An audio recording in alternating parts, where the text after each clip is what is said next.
The head of military personnel calls for better Canadian defenses, and a Norwegian island tries to abolish the concept of time. I'm Marco Perri. Welcome to the Perri platform.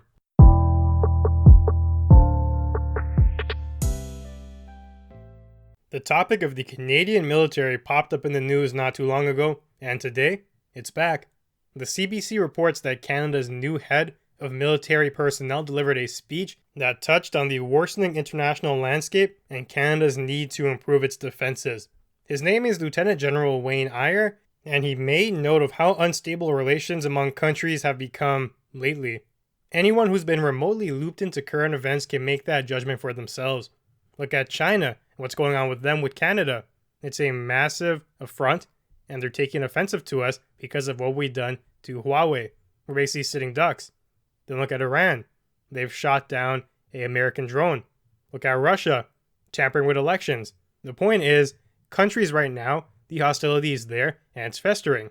The lieutenant cites that the joys of Canada's isolation are a thing of the past. Geographically, Canada, it's been placed relatively far, and that's helped us in avoiding a lot of conflict. Look at the world wars. We've been a part of them, but we haven't been in ground zero. Europe, as you may know, is quite the distance away from Canada. China, quite the distance away. The Middle East, it's the same story. Our location has provided us amazing benefits in the past, but now, military travel, it's not much of a barrier. We've also entered an era of globalization, which further reduces any defensive advantages we receive from isolation. The problems of the world are all of our issue now, and that just comes with the current climate of globalization. In the context of today, we have no shortage of interest groups that don't pay much mind to our peace and prosperity, especially when it comes to Western values and democracy. In that sense, certain world powers would have no problem destroying what matters the most to us to further their own agenda if presented the opportunity. The key here is not allowing for the opportunity to manifest. I've mentioned this before. It seems one of the better preventative measures we have is simply being strong. But even that has limits, as we're witnessing right now. Look at the example of Iran for proof of that. They shot down a US drone. That's clearly a probe and a strategic target. This was no mistake on their part. It was a calculated maneuver. It has the benefits of sending a message, testing the waters, but not invoking immediate retaliation. The difference here in their strategy lies in the target. It was a drone. It was unmanned. The perfect spectacle. Now, imagine if Iran shot down a US aircraft with a pilot inside. That would be a tremendously different story, and America would surely retaliate immediately. The point I'm trying to get across is that simply having a strong military, it's not enough.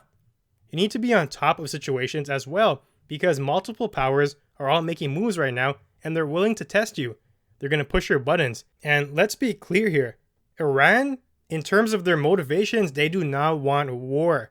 That would be a complete suicide mission. People are failing to realize that America, they could crush Iran in 2 seconds flat. This attack on their drone, it was a measured move to invoke a reaction, but not a dramatic one.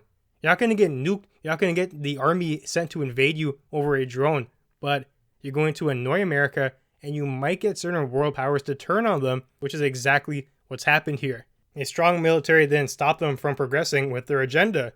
Even China's extradition bill has Hong Kong up in fury, but there is not much that Hong Kong can do to resist.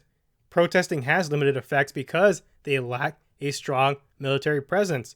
The threat of war, the threat of a rebellion, these things have to be real if you want to get taken seriously on the world stage. You have to accumulate military intelligence or you face the consequences of being left in the dark.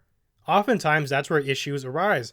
Eyre also makes the claim that the military is the nation's ultimate insurance policy, and that is also true. It gives countries something to be held accountable to. It gives them a reason to not deceive and take advantage of us. Most importantly, it gives other countries a reason to not try and destroy you. All of these factors are relative to how maintained your forces are, though. Funding is only one part of the puzzle. You need training and an environment where people actually want to contribute. One issue currently facing Canada's military is sexual assault and harassment. Stats Canada reports that despite a 4-year campaign to tackle the problem, men and women who identify themselves as victims, that figure has remained constant throughout the campaign, aka it has not been effective and the issues still exist. That's a pressure that can push people away from wanting to join the army. You also have the fact that mental health issues crop up in retired members frequently, and sometimes they are left without resources to fix it. On top of all of this, and maybe the core of the issue, is Canada's military budget. It's fallen amongst the lowest of the members in NATO. NATO is basically a treaty organization of nearly 30 North American and European countries.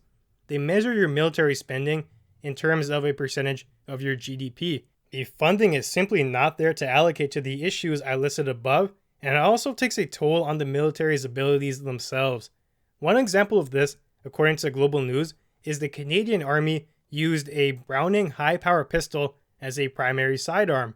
Well, what's the issue with that? That same pistol, it was the model issued in the Second World War.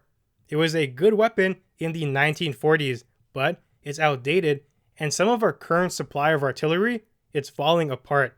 Our primary defense mentality cannot be, the United States will take care of us, so we don't need to be well equipped or trained. It's true, we have a treaty with America, and if we get attacked, it's highly likely they will come to our aid. It's actually beneficial to them. Even aside from the treaty, it makes sense for them to come to our defense. You can't give up a strategic position like what Canada has to an adversary. It may also be true that America is one of the strongest forces to ever exist, but other armies are growing stronger every day as well. China can muster up a considerable force, and if you want to talk about numbers, they can actually get more troops than America. The difference in training and skill, well, that factors in, but what if the alliance forms between China and someone else? Now is quite the formidable group. Canada's lack of ability and spending, it would really shine in a situation like that.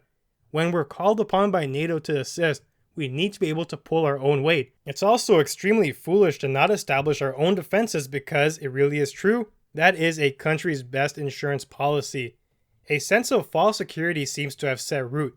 The resentment of certain territories around the world, it's still festering, and Canada is within scope. These problems may have not revealed themselves fully yet, but they are there, and it's not hard to find. Those who suggest not spending on the military at all, those are what I will call foolish individuals. This is not even a call to spend tremendously. I'm not saying make the budget as high as possible, try and match America, but not even matching our NATO agreement standard, that's an issue. We're underspending and not meeting a certain threshold. It's as if we are forsaking a critical aspect of our country. If you want to think strategically for a second, Canada is actually a very attractive area. We have an abundance of natural resources, lots of free space, and a close proximity to the USA. The climate might suck during certain months of the year, especially further north, but it is interesting to note that our area is highly valuable in more ways than one. So let's summarize. We're currently spending less than almost every country in NATO on our military. We have outdated artillery, and some aspects of the army are completely underfunded. Next, we have a sexual assault issue that seems to keep rearing its ugly head even though we try to tackle it. And on top of all that, we have a mental health crisis and veterans are not getting the assistance they needed. You can see that manifested clearly in the rate of homelessness among retirees. And on top of everything now, you have barriers to entry. And when people get in, the military doesn't have the equipment to properly become efficient. And finally, there's this growing mindset that we don't have to worry about it. And there's two reasons why you might not want to worry. First of all, it's a waste of money. We can do so many other better things. No country wants to harm Canada. Well, that is 100% false, and all you have to do is open your eyes to realize that. And here's the second most common rationale. America's going to take care of us. Well, that's probably true, but at the same time, putting all your eggs in one basket like that, it is simply asinine. There's no way to justify that because here are some counter arguments. What if America does not want to help us in a certain situation? Then you're screwed. What if America can't help you in a certain situation? Then you're screwed. What if you have to be the one to help America? Then you're both screwed. It's just crazy, honestly. And it's a weird sort of entitlement that comes with that notion. Do you think America wants to be babying you? You're not paying taxes to them. They will defend you for their own strategic reasons, but not for the ones that you have. If you want to protect your interests, you better do it yourself. And simply put, everything happening right now with Canada's military, it's a mistake in my opinion, and we're lucky it has not been exploited yet. It puts us in not so good shape heading into the future. This new head of military personnel seems to have a good grasp on the situation, so hopefully he can find a way to influence certain parties to take him seriously and shore up Canada's defenses. Now, moving on to our next story. Forsake. It's a Norwegian island, and they want to abolish the concept of time. Pretty insane, so let's just dive right into it. Forsake spends November to January in darkness, but in summer, residents know when the sun rises on the 18th of May, it will not set again until the 26th of July. So it's essentially one of those places in the world that gets an abundance of sunlight during a certain span of time, and during the other span of time, it's super dark. And that's very, you could say, unsettling, and it can throw off your schedule and your internal clocks. If it's sunny all the time, how do you know when to sleep? Whatever. It's a valid argument. So what they want to do is they want to rearrange the concept of time. They want to, for example, they want to be able to cut their lawns at 4 a.m. if they want to, and they want to destroy the structures currently of what's considered normal. That's perfectly fine. I think it's logical for their situation. But this notion of abolishing the concept of time, it's not logically coherent, first of all, and secondly, it's just dumb. They don't seem to have the right understanding of what time really is. Time is simply just the motions that propel existence. You being somewhere is separate from time. Time is not a social construct. Humans did not create time. It exists regardless of if you want to acknowledge it or not. It exists before you even discovered it. It existed before you even had the mental capacity to process it. What they're talking about is very different. They simply want to, how you can say, restructure what is societally acceptable during certain time frames. For example, typically you wouldn't see anyone mowing their lawn at 4 a.m. because supposedly you would want to be sleeping. What they want to do is destroy that norm and be able to mow their lawns at 4 a.m. because it's still sunny for them. That's perfectly fine, but you haven't abolished the concept of time. It's not what you've done, and it's simply stupid to be trying to play as if you've done that. The time still exists, and it's right there in your proposal. You're saying you want to mow the lawn at 4 a.m. You're still even saying 4 a.m., and that's only a piece of the time puzzle, and you're still acknowledging it. You can try to pretend time doesn't exist. Well, that won't do you much good. And this notion, too, of destroying the social fabric, you could say, and altering it, you have to be extremely careful when you do that because it's likely it can backfire. So here's an example right now. You want to get rid of what's considered normal.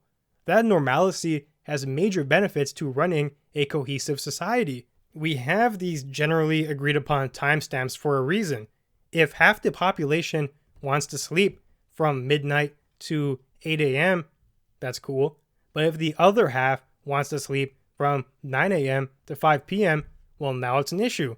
Because when businesses run, they can't cater to as many people as possible. And even down to the individual level. Let's say you do have someone trying to mow the lawn at 4 a.m. If you're trying to sleep, that's very destructive to your behavior.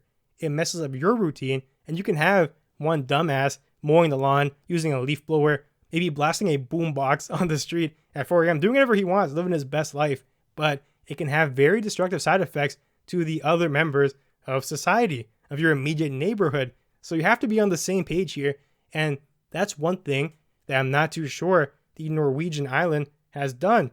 All of the citizens have to be in agreement here, because as they've said, if they want to be able to do those chores at those times, people have to agree to be doing that en masse. Otherwise, you just sow the seeds of civil discourse.